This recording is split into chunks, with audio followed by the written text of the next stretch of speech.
Hey guys, welcome back. We are going to be doing my May TBR today using, of course, the TBR prompt jar.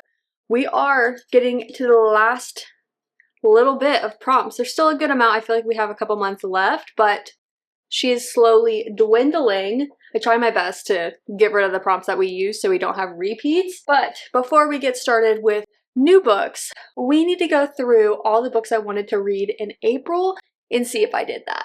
So I picked quite a few books from the TBR jar, but then I also went through and told you guys some books that I was wanting to read in general, so we're gonna cover all of that. Two books that I didn't pick from the TBR jar, but I knew I wanted to read in April was the second book in Crescent City, House of Sky and Breath. I did that. I cannot wait to pick up House of Flame and Shadow. The other one I remember mentioning is The Song of Achilles, which I just read. It is in my last video, my travel vlog. It was incredible. I knew it would be incredible. The rest of these I'm pretty sure are just from the TBR prompt jar. So we have The People in the Trees. Yes, what a journey that was. The Lightning Thief. Yes, and I read the second book. Iron Gold by Pierce Brown. I did that too. You guys, I was kind of on a roll for a good portion of this month. I say that right as we get into the remaining books that I have yet to read, but hear me out. It is currently April 27th, but I have a few days, so let me see what I can get done. I am starting the Nightingale today. I really have a light week. I don't have many meetings. I don't have plans with friends. I shouldn't be going many places. I'm thinking I can read 2 books in the next 4 days if all I do is just sit and read for my evenings. So first up, I do have the goal of finishing this. The next one is The Write-Off. I really want to read this. I don't think I'm going to prioritize this for the remainder of the month, but we'll see. From Blood and Ash. This was always a dream. I did not have the particular goal of starting a new series, especially one as large as this, but I don't think I'm going to get to it by the end of April. And then the last one is Quicksilver. I do want to get to this one. Can I read both of these chunkers in 4 days? The odds aren't great, but that's the goal I have. Stay tuned for my next video. I think it'll be the weekly vlog that I'm filming now, and we can see if I get to it by the end of this week. One that I don't have with me that I think is in my car is the Moon Day Letters, and that was a part of my monthly TBR that I also read. So I did read 8 books so far in April, so I read a good amount, and majority of them came from my physical TBR and my monthly TBR, so I definitely feel great about that. I am just a bit competitive and wish I could have completely finished my April TBR. But with that, let's go ahead and pick out the books I want to read in May. Okay, pick number 1. Pick a book with a pink cover. I love that. I think we really only have 2 options. I didn't have a book that was like majority pink, but I chose books that had a good amount of pink on the cover. First one is In a New York Minute by Kate Spencer. This cover is stunning and has been on my physical TBR for quite a while. The back of the book says, Franny is having the worst day. She's been laid off from her job, the subway doors ripped her favorite silk dress, and now she's flashed her unmentionables to half of Lower Manhattan. On the plus side, a dashing stranger came to the rescue. On the not so plus side, someone posted their entirely not meet cute online. Suddenly, Franny and Hayes Montgomery III are the newest social media sensation. Only Franny and Hayes couldn't be more disastrous match. She's bright, talkative, and creative. He's serious, shy, and all about numbers. Luckily, in a city of 8 million people, they never have to meet again. Only somehow, Hayes and Franny keep running into each other, and much to their surprise, they enjoy each other's company. A lot. But when Franny's whole world is turned upside down again, can she find the courage to trust in herself and finally have the life and love she's always wanted? Could be really cute. This next one is one that I just picked up, and it's called Annie Knows Everything by Rachel Wood. I know it's a newer release. I don't exactly remember when it came out, but this sounds like it could be such a fun book. After getting let go of her job and learning her sister is engaged to the worst man alive, Annie needs a win. Luckily, she's able to talk her way into an opening on her company's data strategy team, whatever that means. So what if she doesn't know how to write code? How hard can it be? Surely Connor, the team's overworked, aggravating, and distractingly hot interim head, will soon realize how capable Annie is. Annie sets her sight on landing this new job, even if that means ignoring the chemistry building between her and her new boss, and she tries to gently convince her sister to reconsider her engagement. But with sparks flying at work and at home, she begins to see how complicated taking matters into her own hands can be. Maybe, just maybe, Annie doesn't actually know everything.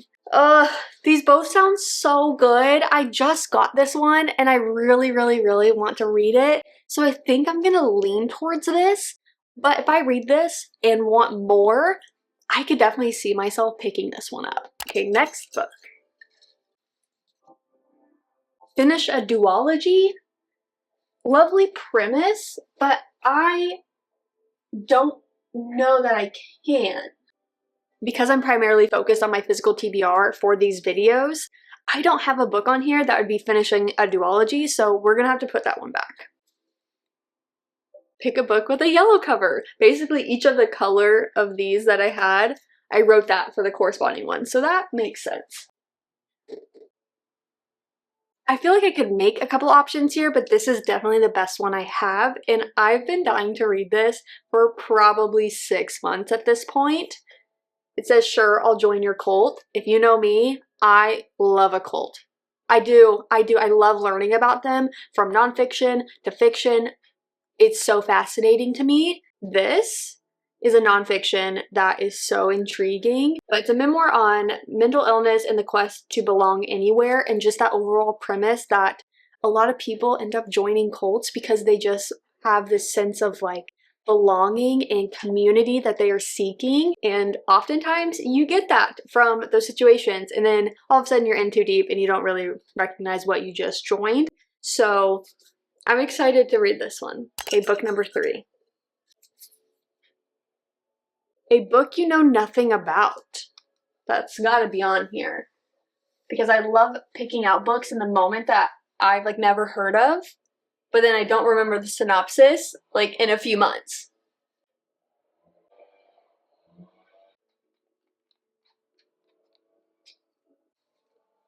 And my dad. Okay, I have 3 books. What I'm trying to figure out is whether or not I should be reading the synopsis, because the whole premise is like pick a book you know nothing about.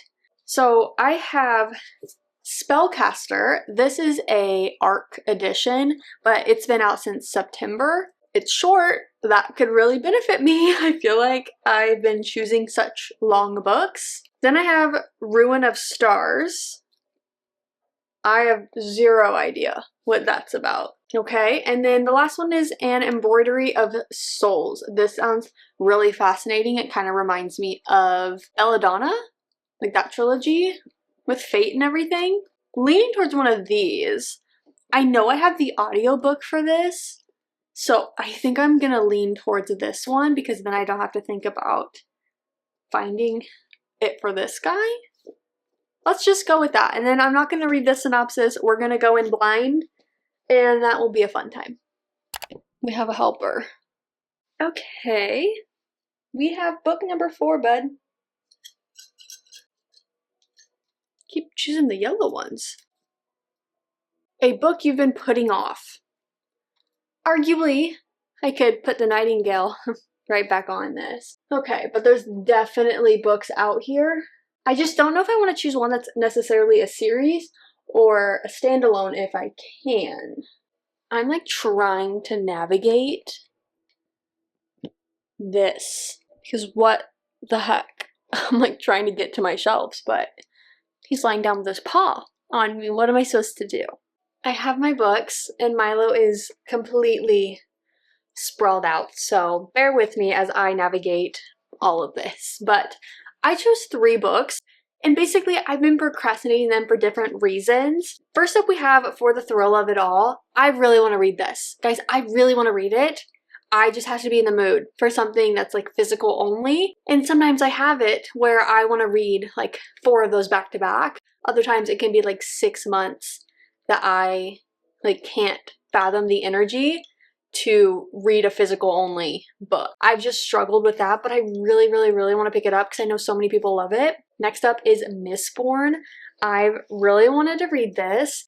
Obviously, this is picking up, I believe it's a trilogy. Yeah, that scares me. It's just like starting another series, trilogy, whatever. But I have all 3 books, and I know it's just kind of like a rite of passage. So I do want to read it. And then I have Beartown by Frederick Bachman, another trilogy. So I don't love that.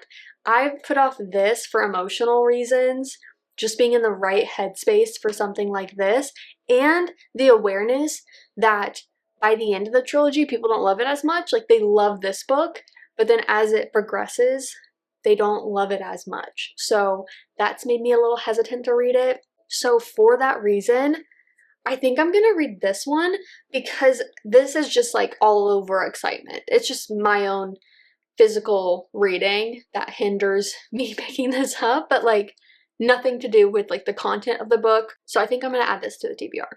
This is so hard to do when I'm wanting to move books over here and look at my shelves. But you know, we'll just let them have fun. I'll put away the books later. Okay, book number 5. Free pick. Oh, guys, I really needed this. I'm choosing When the Moon Hatched. I've already read it, but I want to do a reread before the book comes out, like the second book, in just a few weeks. I think it's May 19th. So this was going to be on my list no matter what, but if I can make it a part of the monthly TBR, that's a win because I'm sorry. Yeah, we all see it. I know that was a quick turnaround, but if I could find a way to add that to the monthly TBR, I was going to do it because that is one that I knew I wanted to be reading this month. Okay, so this is book number 6. 1, 2, 3, 4, 5, 6. Scroll IG until you find a book. So it's scrolling until I find one that is on my physical TBR, to be clear. Okay, I'm just gonna scroll like this versus, okay, I don't have the Cruel Prince. Don't have that. I don't see anything here. Not the Target. Nope. Elsie Silver, no. Guys. Wait, that's really, not that. That's really pretty. Oh, I love that book.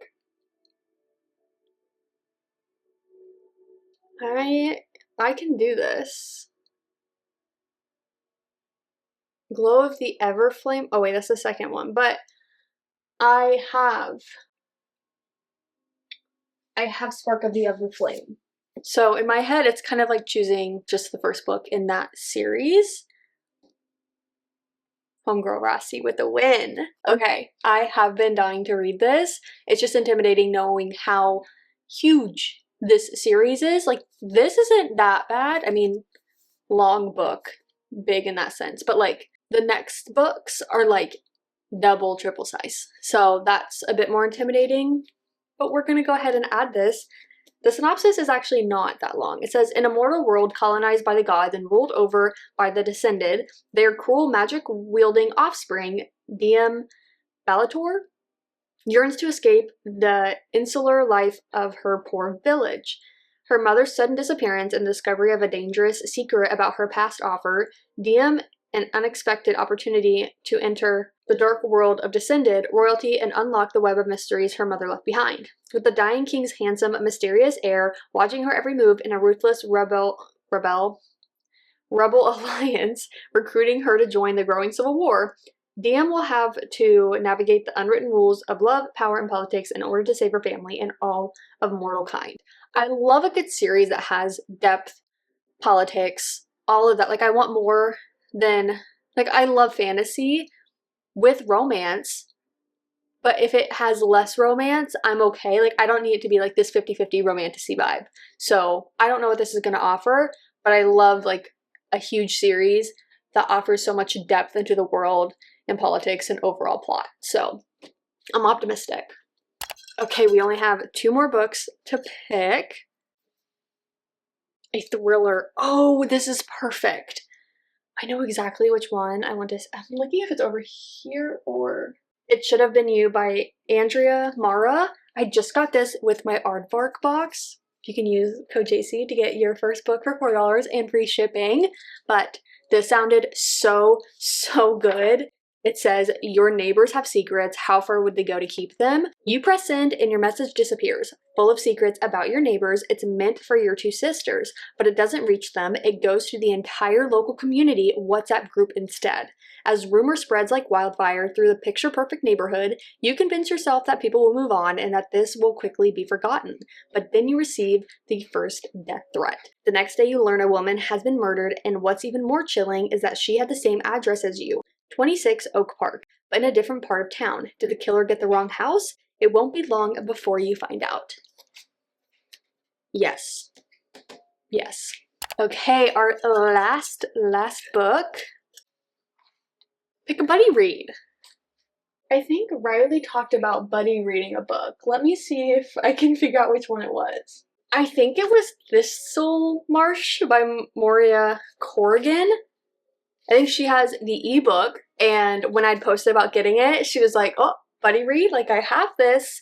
So we're choosing this, and now she has committed herself to the buddy read. So this, I don't even know how to say Thistle Marsh. It's way too complicated for my liking. In the wake of the Great War, the world is a decidedly unmagical place for Mouse Doon.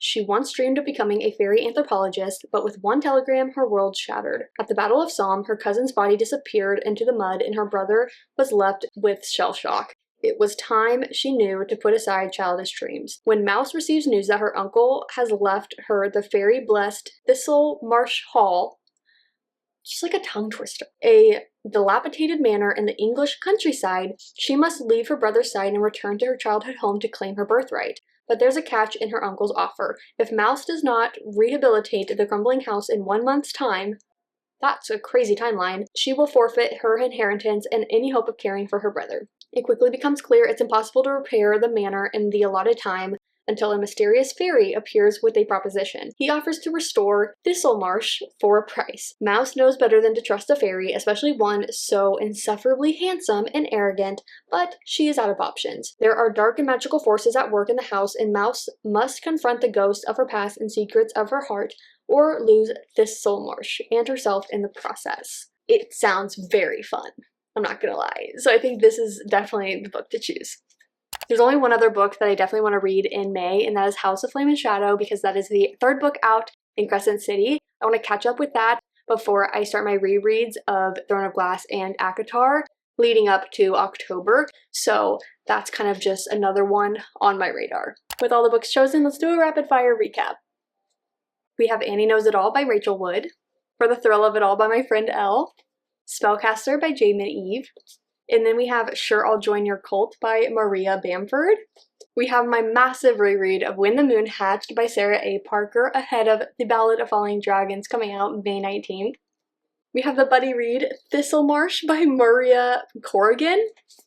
Then we have our thriller It Should Have Been You by Andrea Mara. And finally, Spark of the Everflame by Penn Cole. Let me know if there's any of these books that you want in a reading vlog. I haven't really been doing the monthly wrap-ups, so I love to show any of these in a reading vlog you want to see my opinions on. Also, let me know if there's any of these books that I need to prioritize. With that, thank you guys so much for watching, and I will see you in my next one.